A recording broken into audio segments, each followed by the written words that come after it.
Hello, എല്ലാവർക്കും സുഖമല്ലേ?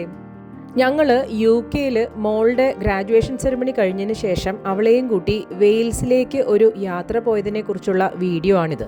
യൂണിവേഴ്സിറ്റിയിൽ നിന്നും ബസ്സിലാണ് ലവ്ബറോ റെയിൽവേ സ്റ്റേഷനിലേക്ക് പോയത്. നടക്കാവുന്ന ദൂരമേ ഉള്ളൂ എന്നുണ്ടെങ്കിലും ഞങ്ങൾ ബസ്സിൽ പോയത് ലഗേജ് കൂടെ ഉള്ളതുകൊണ്ടാണ്. ഇത് ഒരു ചെറിയ റെയിൽവേ സ്റ്റേഷൻ ആണെങ്കിൽ പോലും ഒരുപാട് ഇന്റർസിറ്റി ട്രെയിനുകൾ ഇതുവഴി കടന്നു പോകുന്നുണ്ടായിരുന്നു. പക്ഷേ എല്ലാ ട്രെയിനുകൾക്കും ഇവിടെ സ്റ്റോപ്പില്ല. യുണൈറ്റഡ് കിങ്ഡം എന്ന വലിയ രാജ്യത്തെ കോൺസ്റ്റിറ്റ്യൂട്ട് ചെയ്യുന്നത് 4 കൺട്രീസാണ്.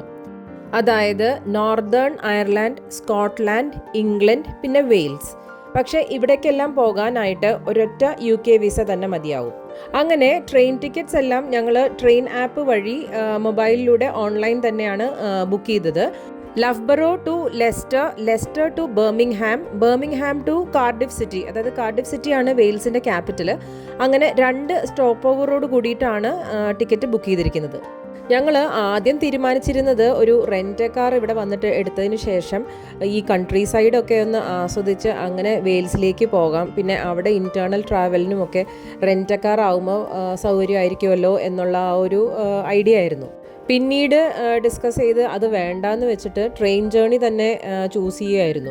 ഇവിടുത്തെ ട്രെയിനുകൾ വളരെ സിസ്റ്റമാറ്റിക് ആയിട്ട് ടൈം കീപ്പ് ചെയ്ത് അതുപോലെ നീറ്റ് ആൻഡ് ക്ലീൻ ആയിട്ടുള്ള ട്രെയിനുകളാണ്.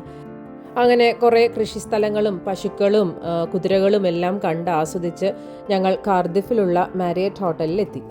ലണ്ടനിലൊക്കെ ഉള്ള റൂമുകൾ വളരെ ഇടുങ്ങിയ റൂമുകളായിരുന്നു.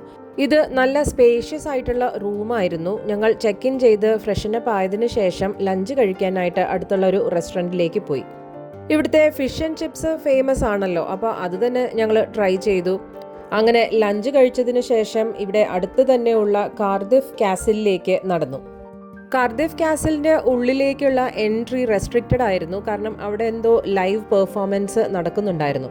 അപ്പോൾ ഞങ്ങൾ കാസിലിൻ്റെ ചുറ്റും നടക്കാമെന്ന് കരുതി അങ്ങനെ സൈഡിലൂടെ നടക്കാൻ തുടങ്ങി. അപ്പോഴാണ് അവിടുത്തെ ഫേമസ് ആയ ദ ആനിമൽ വാൾ എന്ന ഹിസ്റ്റോറിക് സ്ട്രക്ചർ ഞങ്ങൾ കണ്ടത്.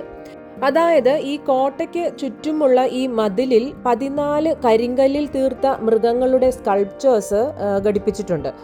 ആ മൃഗങ്ങൾക്കെല്ലാം ഗ്ലാസ് കൊണ്ടുണ്ടാക്കിയ കണ്ണുകളാണ്. റിയലിസ്റ്റിക് ആയിട്ടുള്ള മൃഗങ്ങളെയാണ് ഈ കരിങ്കല്ലിൽ കൊത്തിവെച്ചിരിക്കുന്നത്.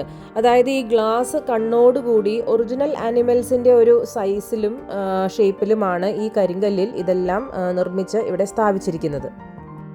ഈ മതിലിൻ്റെ ഒരു ഗ്യാപ്പിലൂടെ ഉള്ളിലേക്ക് ഒരു എത്തിനോട്ടം നടത്തിയപ്പോൾ അവിടെ നിറച്ച് മരങ്ങളും കാടും പിടിച്ച് കിടക്കുന്ന ഒരു അവസ്ഥയാണ് കണ്ടത്. ഉള്ളിലേക്ക് ഈ ഭാഗത്തേക്കൊന്നും പ്രവേശനമില്ല. മെയിൻ കാസിലിൻ്റെ ഏരിയ മാത്രമാണ് വിസിറ്റേഴ്സിന് ഓപ്പൺ ആക്കിയിട്ടുള്ളൂ. അപ്പോൾ ഞങ്ങൾ ചുറ്റും നടന്ന് ഈ ഒരു ആനിമൽ വാളൊക്കെ കണ്ടതിന് ശേഷം നേരെ ബ്യൂട്ട് പാർക്കിലേക്കാണ് പോയത്. അപ്പോൾ ഈ കാസിലിനോട് ചേർന്ന് തന്നെയാണ് ബ്യൂട്ട് പാർക്കിൻ്റെ എൻട്രൻസ് ഉള്ളത്. ഈ കാർഡിഫ് സിറ്റിയുടെ ഒത്ത നടുക്ക് തന്നെയാണ് ഈ ബ്യൂട്ട് പാർക്ക് സ്ഥിതി ചെയ്യുന്നത്. ഈ പാർക്കിനോട് ചേർന്ന് തന്നെ ഒരു ക്രൂസ് ബോട്ട് സർവീസ് നടത്തുന്ന ഒരു സ്ഥലമുണ്ട്. അപ്പോൾ കാർഡിഫ് കാസിലിൽ നിന്നും കാർഡിഫ് ബേയിലേക്ക് പോകാനായിട്ട് ഇവിടെ നിന്നുമാണ് ക്രൂസ് എടുക്കേണ്ടത്.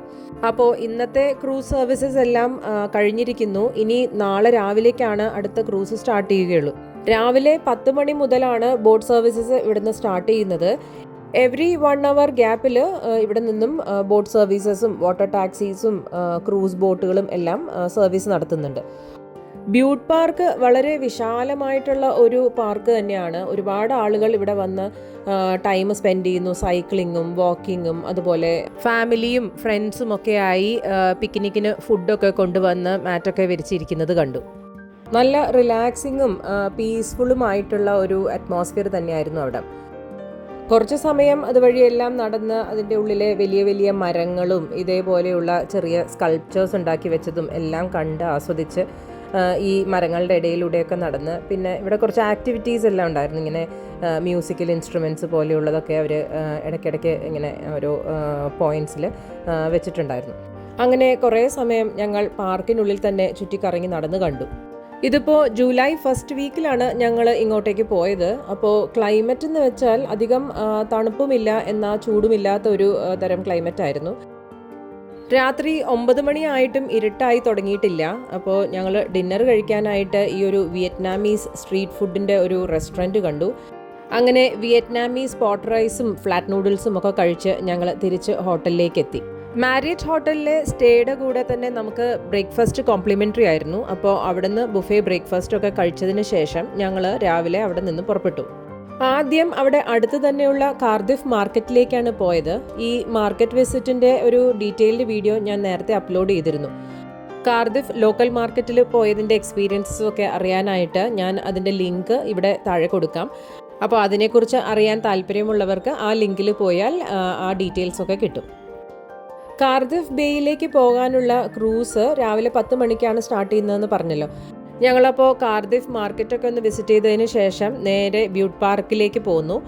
ഈ ക്രൂസിലാണ് ഞങ്ങൾ കാർദിഫ് ബേയിലേക്ക് പോകുന്നത്. അപ്പോൾ ഇതിൻ്റെ ടിക്കറ്റ്സൊക്കെ ഇതിനകത്ത് തന്നെ അവരുടെ ക്രൂ ഉണ്ട്, അവരാണ് കളക്ട് ചെയ്യുന്നത്. ആദ്യം കുറച്ച് സ്ലോ ആയിട്ടാണ് പോയതെങ്കിലും കുറച്ച് ദൂരെ ചെന്നപ്പോൾ നല്ലോണം സ്പീഡായിട്ട് പോകാൻ തുടങ്ങി.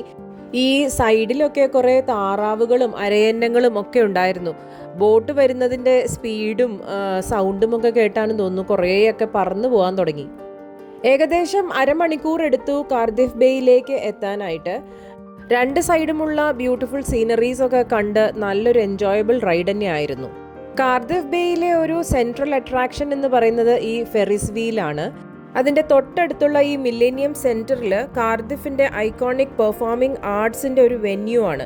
ഞങ്ങൾ പോയ ദിവസം ഇവിടെ ഒരു പോളിഷ് ഗ്രൂപ്പിൻ്റെ ഡാൻസ് പെർഫോമൻസും അതുപോലെ ഇന്ത്യൻ ഡാൻസ് പെർഫോമൻസും ഉണ്ടായിരുന്നു. ഇതിൻ്റെ അപ്പർ ഫ്ലോർസിലെല്ലാം ഒരു മ്യൂസിയം ആയിട്ടും ഒരു ഇൻറ്ററാക്റ്റീവ് സയൻസ് സെൻ്ററായിട്ടുമാണ് അവർ കൺവേർട്ട് ചെയ്തിരിക്കുന്നത്. അപ്പോൾ കാർദിഫിൻ്റെ പഴയകാല ചരിത്രവും ഇവിടെ എങ്ങനെയായിരുന്നു ഒരു കോൾ ഇൻഡസ്ട്രി വർക്ക് ചെയ്തിരുന്നത് എന്നും അതുപോലെ പണ്ട് ഇത് ടൈഗർ ബേ എന്ന പേരിലാണ് അറിയപ്പെട്ടത് എന്നും പിന്നെ ഇവിടുത്തെ ടെക്സ്റ്റൈൽ ഇൻഡസ്ട്രിയും അതുപോലെ ഹാൻഡിക്രാഫ്റ്റ് ഐറ്റംസും അങ്ങനെ പലതരത്തിലുള്ള എക്സിബിറ്റ്സും ഒക്കെ ഉണ്ടായിരുന്നു. ഈ എക്സിബിഷനൊക്കെ കണ്ട് താഴെ വരുമ്പോഴേക്കും ഇന്ത്യൻ ഡാൻസ് പെർഫോമൻസിനായി പ്രാക്ടീസ് ചെയ്യുന്ന കുറച്ച് കുട്ടികളെ കണ്ടു. ഞങ്ങൾ പോയ ദിവസം ഇവിടുത്തെ ഫോർമർ മിനിസ്റ്റർ ആയിരുന്ന റോഡ്രി മോർഗൻ്റെ ഒരു ബ്രോൺസ് പ്രതിമ അൺവെയിൽ ചെയ്യുന്ന ഒരു സെറിമണി ആയിരുന്നു. ഈ ഫംഗ്ഷന്റെ ഭാഗമായി ഒരു ചെറിയ കുട്ടി അവിടെ ഭരതനാട്യം പെർഫോമൻസ് അവതരിപ്പിക്കുന്നുണ്ടായിരുന്നു. മിനിസ്റ്ററുടെ സ്റ്റാച്യുവിനൊപ്പം തന്നെ അദ്ദേഹത്തിൻ്റെ നായയുടെയും ഒരു സ്റ്റാച്യു ഉണ്ടായിരുന്നു. അവിടെ നിന്നും ഞങ്ങൾ ബാക്കിയുള്ള ഏരിയാസും കൂടി എക്സ്പ്ലോർ ചെയ്യാനായിട്ട് പോയി. ഇവിടുത്തെ വെൽഷ് പാർലമെൻറ്റിൻ്റെ സെനറ്റ് ബിൽഡിങ്ങും അതുപോലെ തന്നെ എക്സിബിഷൻ സെൻറ്ററും ഒക്കെ ഓപ്പൺ ആക്കി വെച്ചിട്ടുണ്ടായിരുന്നു പബ്ലിക്കിനായിട്ട്. ഞങ്ങൾ പോയ സമയത്ത് ഒരു ആനിമൽ ഫോട്ടോഗ്രാഫി എക്സിബിഷൻ നടന്നുകൊണ്ടിരിക്കുകയായിരുന്നു. അപ്പോൾ അതെല്ലാം ചുറ്റിക്കറങ്ങി കണ്ടതിന് ശേഷം ഞങ്ങൾ വെളിയിലേക്ക് പോന്നു. കാർദിഫ് സിറ്റി ടൂറിനായിട്ടുള്ള ബസ്സുകളൊക്കെ ഇവിടെ നിന്നുമാണ് സ്റ്റാർട്ട് ചെയ്യുന്നത്. അപ്പോൾ ഞങ്ങൾ ആ ഏരിയാസിലൂടെയൊക്കെ നടന്ന് അങ്ങനെ ലഞ്ച് കഴിക്കാനായിട്ട് പോയി. ലഞ്ചെല്ലാം കഴിഞ്ഞ് കുറേ നേരം അവിടെ എല്ലാം കറങ്ങി നടന്നതിന് ശേഷം തിരിച്ച് ഫെറിസ് വീലിൻ്റെ അവിടെ എത്തിയപ്പോഴും കുറേ പേര് അവിടെ ആ പ്രതിമയുടെ മുമ്പിൽ നിന്നും ഫോട്ടോ എടുക്കുന്ന തിരക്കിലായിരുന്നു. ഞങ്ങൾ അടുത്ത ക്രൂസ് ബോട്ട് വന്നപ്പോൾ അതിൽ കയറി തിരിച്ച് ബ്യൂട്ട് പാർക്കിലേക്ക് പോയി. നെക്സ്റ്റ് ഡേ കാസിൽ വിസിറ്റ് ചെയ്തതിൻ്റെ വീഡിയോ ഞാൻ അടുത്തൊരു വ്ളോഗിലിടാം. ഈ വീഡിയോ എല്ലാവർക്കും ഇഷ്ടപ്പെട്ടു എന്ന് വിചാരിക്കുന്നു. Thank you so much for watching.